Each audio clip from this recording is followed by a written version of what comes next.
Hello, my Lynn Things family and friends. Welcome back to the channel, guys. Your girl is kind of recording back to back, so I wanted to get in another chapter of the Viola Davis book, Finding Me. Thank you to those of you who have watched this. I hope you guys are enjoying this. This is something else that I love to do. I love to read, y'all. I love to learn about those who have went before me. And just great accomplishments that they have accomplished and things like that. And I like to share it. So I read this book over a year ago. Absolutely loved it. As I also read Miss Tyson's book, which is right behind me. There is a playlist with Miss Tyson's book. If you're interested in listening to it, it is here. And there is also a I kind of updated my playlist with this because I started reading this over a year ago here on my channel, but things just got so hectic and I just couldn't keep up with trying to do this and all the other things I was doing. But it's Black History Month, and I was like, you know what? I really do want to finish sharing this story. So for those of you who were with me during the first time and you got through, I think we're on chapter maybe 12 now. As I was going through some of the old videos, though, I saw that I did read chapter 10 or 11 already. I was like, oh, I didn't even know I had got that far, but still it was just good to kind of reread that chapter so we can get started. But I think, let me see, I hope I put my, I did. I was going to say, I hope I put in my little paper to kind of tell myself where I am. So just to say it's being seen. So I feel like, did I read 10 to us last week? But yeah, I will be sharing a chapter. I'm going to, yeah, I read 10 to you guys. So chapter 11 is our next one. And just in case I already, gave 11, I am going to reread it. By the next reading, we'll be hitting 12. And I do believe, I don't think I got into chapter 12. So that will be new. This may be catch up. But as I was saying, there is a playlist located on my channel where I kind of updated it and I called it Finding Me number 2, because it's like the second go round of me trying to finish this book or read the book. So if you want to catch up, because I'm starting at chapter 11, but if you want to go back to chapter 1, 2, 3, those, you're definitely welcome to go check out that playlist. You can play me in the background. You definitely do not have to just sit here and watch the video if you don't want to. I say, play it in the background, maybe as you're cleaning or maybe if you're cooking dinner. Perfect time to just play me in the background, kind of like an audiobook type of thing. And also, like I said, you can just catch up on the other chapters as well if you're interested, so that you can kind of get that backstory and her childhood and just certain things. Like, you kind of want to hear these things, okay? Again, Cicely's, my playlist for Cicely book is on my page. That one is called As I Am. And then if you're interested in Viola's book, it is called Finding Me. All right, y'all, we're going to start off with chapter 11, and the title of this one is Being Seen, okay? And each chapter kind of has a quote by someone. So the quote is, "May you live long enough to know why you were born." This was a Cherokee birth blessing. And here we go, guys. From 9th grade until I finished high school, we lived on Park Street. Oh, I'm sorry, guys. I forgot to mention, I'm not reading the whole chapter in its entirety. I am only reading excerpts. Okay, so it's not every word for word, but as much of the chapter that I can read, I am. Okay, let me start over. From the 9th grade until I finished high school, we lived on Park Street. Then Parker Street, because we were evicted from the house on Park Street. Parker Street was an attic apartment, tiny with slanted ceilings and only 2 bedrooms. My sister Anita had gone to college and got her own apartment. Diane was long gone. She had went to Howard University when we were on Park Street and made her home in Washington, D.C. So it was only me and my sisters Dolores and Danielle, with my mom and dad. My brother John was never around. We were cut off welfare because they found out that my father was still living with us and he was making a salary. It was not a living wage. but it was a salary. Back in the day, they just cut you off. When we were evicted, we got shopping carts. We put everything in it that could fit, wheeled it over to Parker Street to the tiny attic apartment on the third floor. If I had to carry a shopping cart of belongings up 3 winding flights of stairs now, I would not make it. It was that abrupt though. We had to get out. I was in the 10th grade when we were forced to make that move. Aside from not paying rent, this is how the eviction happened. My mom and dad got into a brutal, bloody fight with Carlos, the landlord. The fight might have been about the rent. Carlos was Portuguese with a very heavy accent, and it was obvious that this was the last straw. He wanted to move a family member into the house and was tired of my parents not paying rent. They would always promise to, but they got so far behind. He was done. My dad was convinced that Carlos was racist. When my dad felt any hint of being seen as less than, oh baby, he let loose. I understood the man, he just wanted them to pay the rent. It became a tug of war with screaming and crying and cussing. Everybody was yelling different commands in Portuguese and English. Let go, let go. Because now a fight has ensued, guys. And someone has a huge knife. So they're fighting, and the father is saying, "You're trying to kill me." And the other one saying, "No, I wasn't bringing it in the house." So Carlos winds up getting sliced, guys, under the arm. So I believe her dad had a machete, if I'm not mistaken, that he had brought and was kind of fighting with, and the landlord got cut, y'all. So it says her dad's hand got cut as well. It was also sliced, and we were, well, of course, evicted after all of that going on. So relieved was Carlos, though, that we were leaving. It's probably the reason that he never pressed charges. At this point, I was trying to leave the last vestiges of my bad behavior behind and was uber focused on achieving as much as I could. Once again, I hadn't made the connection that my behavior matched the chaos at home. I was a powder keg of secrets. I kept them in because it allowed me to get through my day. I couldn't let what I was feeling out. Any chance I had to be a part of something where I could make a mark, I joined in. Teachers at Central Falls Junior Senior High School and counselors were my lifeline. Mr. Assis, Mr. Yates, Mr. Perkins, Jeff Kenyon, and a couple more. So Mr. Assisi was the doppelganger to Gene Wilder. He looked just like Gene Wilder, guys. Only he was smaller. This was her science teacher in the 9th grade. He was also the musical director of the Glee Club. I drove him crazy. I was just bad. I talked too much. I was the classic theater kid who needed a creative outlet and just couldn't find one. So I created it for myself. Inappropriately, though, in class. In other words, I acted out literally. He was always screaming at me. In the 9th grade, he threw me out of his class and they put me in another science class. There was no one in that class that I knew. So it shut me right up. I didn't have anybody to cut up with. A few years later, he came into one of my classes and said, "Viola, I got something for you." He said, "I went to the dentist today. I had an appointment. And I was in a waiting room and I saw this pamphlet. And it was a pamphlet for arts recognition and talent search, y'all. A national competition that took place in Florida in 5 disciplines. So it was drama, visual arts, dance, music, and writing. Each had its own format though. 30 kids in each category were to be chosen for an all expense paid trip to Miami. It was only for kids entering their senior year of high school though. You can enter in drama, he told her. "What do you get?" I asked. He looked through the pamphlet. "You get scholarship money," he says. "I think." "I can't do that." "A national competition?"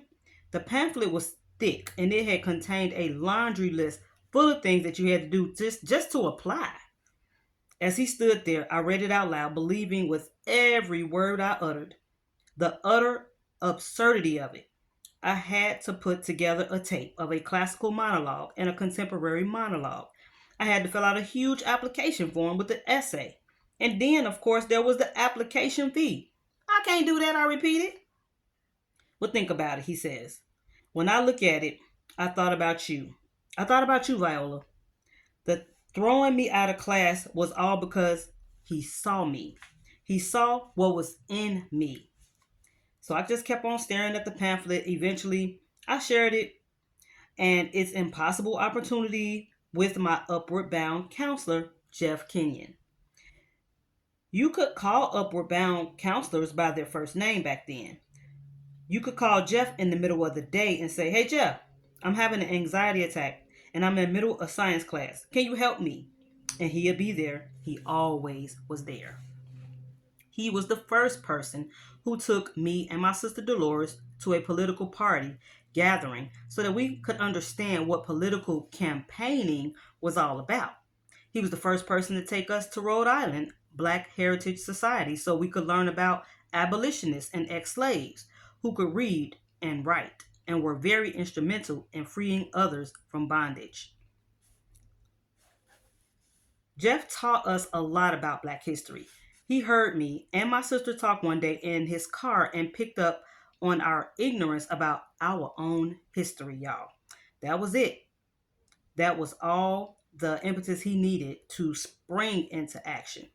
He would pick us up in the middle of the week, take us to get some food, and then he would talk to us and see how we were doing. "What's going on?" he would ask us. "Well, my science teacher," and I told him the story, ending it with, "But I can't. I can't do it." He was silent. I could see he was suppressing his anger, though. He said, "Let me see that pamphlet." He looked through it and then asked, "Why you can't do it?" "Because, Jeff, I don't have a VHS tape." "How much are tapes?" "Well, I don't know, but they probably..." "Don't worry about it. I'll get you a tape." Silence. "Yeah, thanks, but I don't have the $15 application fee." "Viola, I'll get you the $15 waiver." "Well, Jeff, I have to film myself doing 2 monologues." "Where am I going to film it?" "Viola, there's a TV station on the campus of Rhode Island College. I know people in the TV station. You can film it there." After a long pause, he said, "You run out of excuses?" And he was right. It was now time for me, as I have heard Black people say so many times, crap or get off the pot. So I crap. I got my monologues together. I went to Rhode Island College where Dolores was a student. She was so excited. I kept changing clothes, most of which belonged to her, in her room, searching for the right look. I went to the TV station and I filmed my classical and my contemporary monologues. I filled out my application, sent all that in. Free from the chains of my excuses, I was handling my business and exercising my agency instead of sitting around and doing nothing and claiming that the agency was a win in and of itself. Thousands had applied in competition for drama alone, and only 30 would be chosen. I didn't believe I even had a chance, but I was proud of what I did, that I did do the hard work, that I did apply. I remember walking home from school one day with my friend Kim, and as we had done on countless occasions, on this particular day, as we were close to home, I looked ahead in the distance, and all of a sudden I saw my mama running toward us. Not casually jogging either, y'all. She was sprinting top speed, like her life depended on it. Now, you got to understand, my mama is real country, y'all. And as an Olympic sprinting in our direction, I noticed that she did so wearing my brother's shoes. I don't know why she had on my brother's shoes. Probably couldn't find any other shoes. But as she got closer to us, we could see clearly she was going nuts. Waving this little piece of paper around in her hand and yelling. It was a Western Union note. Something foreign to those younger than Generation Xers like myself. Think of it like a text, but in physical rather than instant, electronic form. My mama didn't even take time to catch her breath before revealing the content of the message. You've been chosen. You've been chosen to go to Florida for the arts recognition and talent search competition. I stood there frozen. Frozen like I had been as my sisters yelled at me to throw that firecracker out the window. Frozen like when my entire family begged me to jump down from what we thought was our apartment burning. Frozen like when I sat silently all those many times while being lectured by teachers and nurses and principals about my bad hygiene. But this was a good kind of frozen, a spectacular, glorious kind of frozen, dumbfounded by sheer unbelievability of this news. My mom was sharing with me, stupefied by the idea that the work I invested in a crazy dream actually paid off, astonished that individuals I had never even met actually saw me and deemed me worthy to participate in this prestigious competition. I could not for the life of me see myself as one of those chosen few. But of the 1,200 applications, I was one of the 30. What? Oh my goodness. I got an all expense paid trip to Miami. I was in. I do not remember exactly what I said to my mother when I broke out of the stupor, but whatever it was accompanied by a lot of screaming, a lot of tears. Happy tears, of course. I was such a crybaby. The summer going into 12th grade was the first time that I ever flew on an airplane. I felt really out of place in Miami. That trip was one of the biggest things that had ever happened to me. My two monologues were From Every Man and Runaways, which had a lot of great monologues about feeling abandoned. That being said, I felt so out of place around the best talent in the country. We stayed at the brand new Hyatt Regency Hotel in Miami. News outlets was there that week, even Good Morning America. Great actors and dancers, musicians, visual artists performing at the art school arrived in full regalia. I came with a $30 dress from a store in downtown Pawtucket and a $2 suit from St. Vincent de Paul. I was overwhelmed and utterly not prepared artistically. Neither was I prepared socially. These kids were in their bodies, confident, at least good pretenders, and rowdy. I was none of those things. And on top of that, I was intensely shy. I felt alone. Looking back, I see I had more social anxiety than shyness. I felt that who I really was not worthy of a reveal. I was terrified every time she had to come out. My roommate was a girl from Pennsylvania who talked about winning, who she thought was great, who wasn't. She wanted it, wanted whatever it was. She would torture herself after every daily audition. I didn't understand. I was just trying to survive. I did great though. With my monologues afterward, it seemed that everyone wanted to know me. Everybody loves a winner. It was a week of 5 course meals, boat trips, television crews, media attention. In spite of the momentary lapse during my improvs, my talent was being recognized. However, my talents and the recognition that came with it were far more evolved than me, Viola. I did not feel worthy. All the symbols that could give me status, I never had. Now, one was really within reach. I was named a promising young artist and was lauded at City Hall once I got home. It was a big deal in Central Falls, even though I didn't win any scholarship money. If I created a fable of my life, a fantasy, I see myself finally meeting God, gushing and crying, thanking the Almighty for the accolades, a fabulous husband, a beautiful daughter, my journey from nothing to Hollywood, awards and travel. I can clearly see the Lord's face staring back at me, taking me in and saying, "You never thanked me for creating you as you." Y'all, that is the chapter, our last bit of chapter 11. That really had me so excited for her, y'all. When I read that, I'm like, whoa, like literally had goosebumps. Can you just imagine feeling like you don't know you really got it? And then you're actually, you're going about your thing, you're doing your thing, you know what you can do a little bit on the inside, but when others see it and recognize it and they kind of let you know, hey, you're awesome. Okay. I see you. You're great. You're going to be amazing. At first it is kind of hard to understand. And y'all already know it's not a fairy tale. She's a great actress to this day. Absolutely love her. Okay, guys. So now I'm just going to give you guys a little bit of a Black history fact, because remember, I will be sharing one with each video or each sit down video I get the chance to do with you guys. And there was one that I wanted to do since, I am reading. This one is going to be about an author. Okay, so a lot of us have heard of Phyllis Wheatley, and I'm pretty sure you have. It says, did you know that she was named Phyllis because that was the home or the name of the ship that had brought her here?